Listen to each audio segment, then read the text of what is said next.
এমন নয়, বরং তিনি গাছপালার জন্য রহমত, পশু পাখির জন্য তিনি রহমত। গাছপালার জন্য রহমত কিভাবে?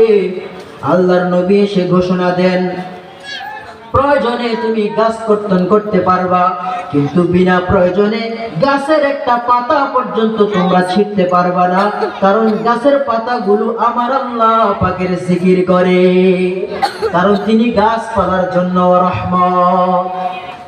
আল্লাহর নবী পশু পাখির জন্য রহমত। তিনি যখন মদিনার মধ্যে যাচ্ছিলেন আনসারীর বাগানের পাশ দিয়ে, ওই বাগানের মধ্যে একটা উটনি ছিল। ওই উটনিকে আনসারী ঠিক মতন খাবার দিত না। খাবার না দেওয়ার কারণে উটনির অবস্থা জীর্ণ শীর্ণ হয়ে গেছে। আল্লাহর নবীকে দেখা মাত্র উটনি রাসূলকে চিনে ফেলছে। উটনি তার চোখ দিয়ে পানি গড়গড় করে ফেলা শুরু করে দিয়েছে। আল্লাহর নবীকে তার ভাষায় বোঝাতে চাচ্ছে, ইয়া রাসূলুল্লাহ, আনসারী আমি উটনির মাধ্যমে ঠিক মতন খেদমত নেই, কাজ নেই, কিন্তু আমাকে নিয়মিত খাবার দেয় না। আল্লাহর রাসূল আনসারীকে ডাকলেন, বলতেছে তুমি তোমার উটনিকে ঠিক মতন খাবার দাও না, কিন্তু তার মাধ্যমে ঠিক মতন তুমি কাজ নিচ্ছ, এর কারণে আল্লাহর আদালতে তোমাকে জবাব দিতে হবে, কারণ তিনি পশু পাখির জন্য রহমত। ওয়ামা আরসালনাকা ইল্লা রাহমাতাল লিল আলামিন, শুধু ওয়াজুদাস রহমাতাল লিল আলামিন, মসজিদে ও শুধু হামারু এ জমিন। আল্লাহ পাক রব্বুল আলামিন গোটা জগতের রব হলেন আল্লাহ, আর গোটা জগতের রহমাতাল লিল আলামিন, গোটা জগতের রহমত হলেন রাসূল করিম সাল্লাল্লাহু আলাইহি ওয়াসাল্লাম। গোটা জগতের রহমত হিসেবে আল্লাহ পাঠিয়েছেন। আমরা নামাজের মধ্যে পড়ি না আলহামদুলিল্লাহি রাব্বিল আলামিন, সমস্ত প্রশংসা রব্বুল আলামিন জগৎ সমূহের প্রতিপালক আল্লাহর জন্য, কারণ আল্লাহ হলেন পুরা জগতের সৃষ্টিকর্তা রব, আর আল্লাহর নবী হলেন ওয়ামা আরসালনাকা ইল্লা রাহমাতাল লিল আলামিন, গোটা জগতের রহমত। তো আল্লাহর রাসূল পৃথিবীতে আসার আগেই আল্লাহ পাক রব্বুল আলামিন পৃথিবীর নিরাপত্তার ব্যবস্থা করেছেন। সুবহানাল্লাহ। আমাদের দেশে কোনো নেতার আগমন ঘটলে, কোনো প্রেসিডেন্ট যখন আসছে, দেখবেন তাকে ভিআইপি প্রটোকল দেওয়া হয়, সকাল সন্ধ্যা তল্লাশি করা হয়, কারণ ওই নেতার নিরাপত্তার ব্যবস্থা করা হয়।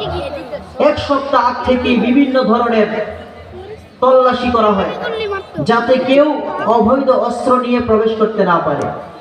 তো আল্লাহর নবী পৃথিবীতে আসার ঠিক 50 থেকে 40 দিন আগে বাইতুল্লাহকে ধ্বংস করার জন্য আব্রাহা বাদশাহ ইয়ামানের গভর্নর আব্রাহা বাদশাহ এসেছিল, কিন্তু আল্লাহ পাক রব্বুল আলামিন আল্লাহর রাসূল যে শহরে আসবেন, এই শহরকে আল্লাহ বলেছেন হাদা বালাদুল আমিন, এটা হলো নিরাপদ শহর। আল্লাহ শহরের নিরাপত্তার ব্যবস্থা করেছেন রাসূল করিম সাল্লাল্লাহু আলাইহি ওয়াসাল্লামের জন্য। এই জন্য যখন আব্রাহা বাদশাহ বাইতুল্লাহ হস্তি বাহিনী নিয়ে আক্রমণ করার জন্য ঢুকলো, তখন আল্লাহ কি করছেন এটাও কোরআনে আল্লাহ বলেছেন, ওয়া আরসালা আলাইহিম তায়রান আবাবিল, আল্লাহ ঝাঁকে ঝাঁকে ক্ষুদ্র ক্ষুদ্র পাখি দিয়ে ওই আব্রাহাকে ধ্বংস করেছে, বাইতুল্লাহর পবিত্রতা রক্ষা করেছেন। কারণ কি? কারণ এই জমিনে এমন একজন মানুষের আগমন ঘটতেছে, তিনি গোটা জগতের রহমত হিসাবে দুনিয়ার মধ্যে আসতেছে। আল্লাহর রাসূল আসার আগেই আল্লাহ পাক রব্বুল আলামিন বিভিন্ন ধরনের ঘটনা মানুষের সামনে, বিভিন্ন ধরনের ঘটনা আল্লাহ ঘটানো শুরু করছেন। কি জন্যে? আল্লাহর রাসূল যিনি আসতেছেন, তিনি যে উম্মতের নবী হবেন, তিনি যে উম্মতের জন্য রহমত, এটা বোঝানোর জন্য আল্লাহ এই বিভিন্ন ঘটনাগুলো ঘটান। আল্লাহ নবী যখন তার মায়ের গর্ভে ছিলেন, তখন তার মার অবস্থাটা কেমন ছিল? বিবি আমেনা বলেন, আমি যখন রৌদ্র দিয়ে হেঁটে যাই, রৌদ্র দিয়ে যখন আমি হেঁটে যাই, আল্লাহ পাক রব্বুল আলামিন আকাশের মেঘমালা দিয়া আমি আমেনাকে ছায়া দিত, আমি আমেনার শরীরে সামান্য পরিমাণ রৌদ্রের আঘাত যেন না পড়ে। আমি যখন জমজম কূপ থেকে পানি উঠাইতাম, জমজম কূপের পানিগুলা নিচ থেকে উপরে উঠে আসতো। আরবের নারীরা আমি আমেনাকে জমজম কূপের সামনে দাঁড় করাইয়া রাখতো, কারণ আমি যতক্ষণ দাঁড়িয়ে থাকতাম ততক্ষণ পর্যন্ত পানি উপরে থাকতো। সমস্ত আরবের নারীদের জন্য সহজ হয়ে যাইত, কারণ আল্লাহ পাক রব্বুল আলামিন আল্লাহর প্রিয় হাবিবকে দুনিয়ার মধ্যে আগমন করাইতেছেন। যার গর্বে তিনি আগমন করবেন তার সম্মান আল্লাহ পাক রব্বুল আলামিন এভাবে বাড়িয়ে দিয়েছেন। রাসূল যখন পৃথিবীতে আসছে, আল্লাহর রাসূল পৃথিবীতে আসার আগেই তার বাবার ইন্তিকাল হয়ে যায়।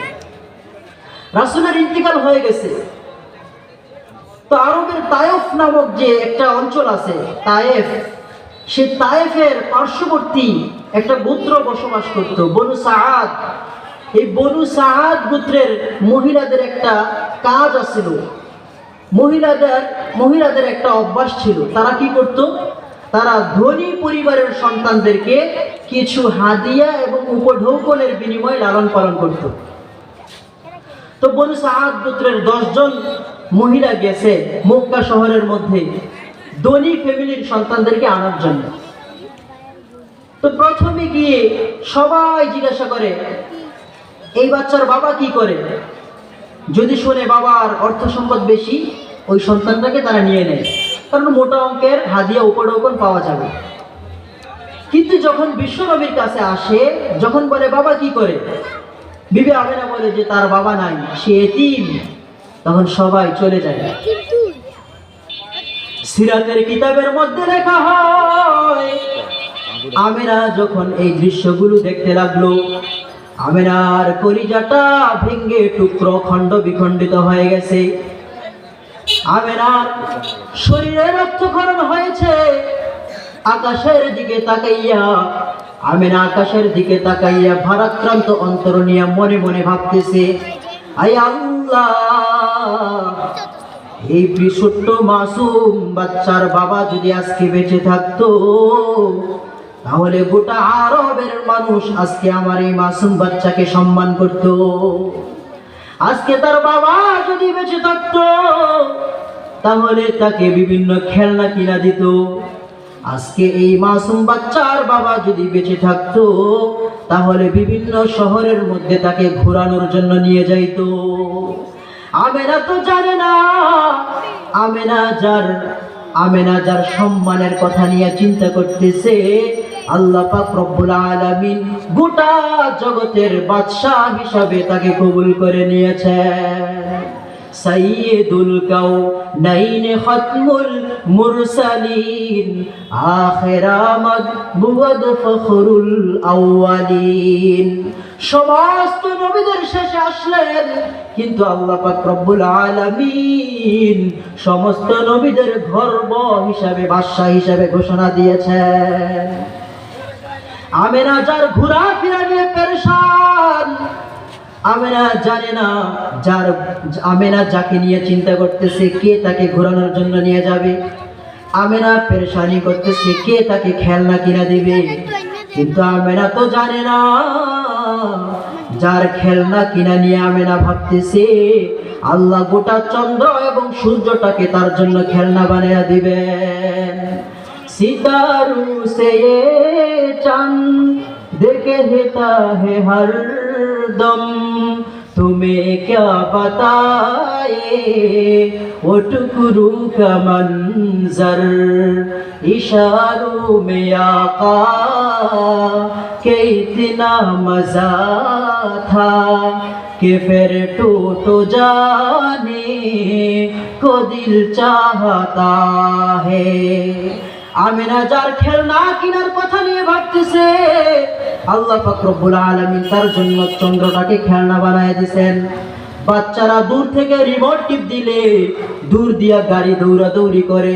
আল্লাহর নবী জমিনে থেকে আঙ্গুল দিয়ে ইশারার মাধ্যমে গোটা চন্দ্রটাকে দ্বিখণ্ডিত করে দিয়েছেন।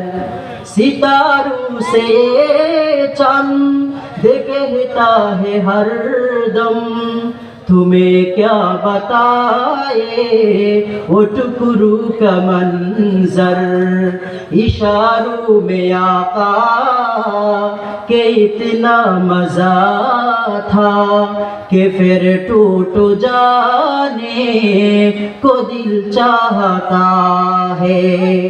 আল্লাহ পাক রব্বুল আলামিন গোটা চন্দ্র এবং সূর্যটাকে তার জন্য খেলনা বানায় দিয়েছেন। আমিনা ভাবতেছে এই মাসুম বাচ্চার বাবা যদি জীবিত থাকতো তাকে বিভিন্ন জায়গায় ঘোরানোর জন্য নিয়ে যাইতো।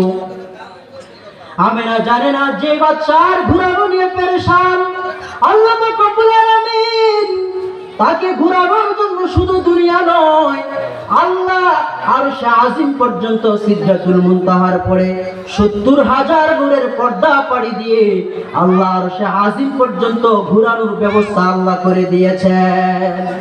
মুহাম্মদ হামারে বড়ি শান ওয়ালে, मोहम्मद हमारे बड़ी शान वाले, किए जिनको रुतबे खुदा ने निराले, मोहम्मद हमारे बड़ी शान वाले। वो सिदरा की मंजिल वो अर्शे मुअल्ला, उन्हीं का मकान है उन्हीं का मुहल्ला, वही जिनको कहते हैं मेराज वाले, मोहम्मद हमारे बड़ी शान वाले, मोहम्मद हमारे बड़ी शान वाले। আমেনা যাকে ঘোরানোর জন্য ফিকির করতেছে, আল্লাহ পাক আরশে আজিম পর্যন্ত ঘোরানোর ব্যবস্থা করে দিয়েছেন। বনু সাদ গোত্রের লোক হালিমাতুস সাদিয়া রাদিয়াল্লাহু তাআলা আনহা, তিনি প্রথমত নিরুপায় ধনী ব্যক্তিদের সন্তানদেরকে পায় নাই, দ্বিতীয়ত তার স্বামী একটা কথা বলেছিল, আসাল্লাহু আইয়াজআলা লানা ফীহি বারাকা। হালিমার স্বামী তাকে বলতেছে যে বাচ্চাটা এতিম বলে কি হয়েছে, আসাল্লাহু আইয়াজআলা লানা ফীহি বারাকা, হতে পারে এই এতিম সন্তানের উপর আল্লাহ আমাদের জন্য বরকত রেখেছেন। তো এখানে ওলামায়ে কেরাম বলেন বাকি ৯ জন মহিলার দৃষ্টি ছিল বস্তুর উপর, আর হালিমাতুস সাদিয়ার স্বামীর দৃষ্টি ছিল আল্লাহর রাসূলের বরকতের উপর। তো হালিমাতুস সাদিয়া তাকে কোলে নিয়েছে, কোলে নেওয়ার পরে একটা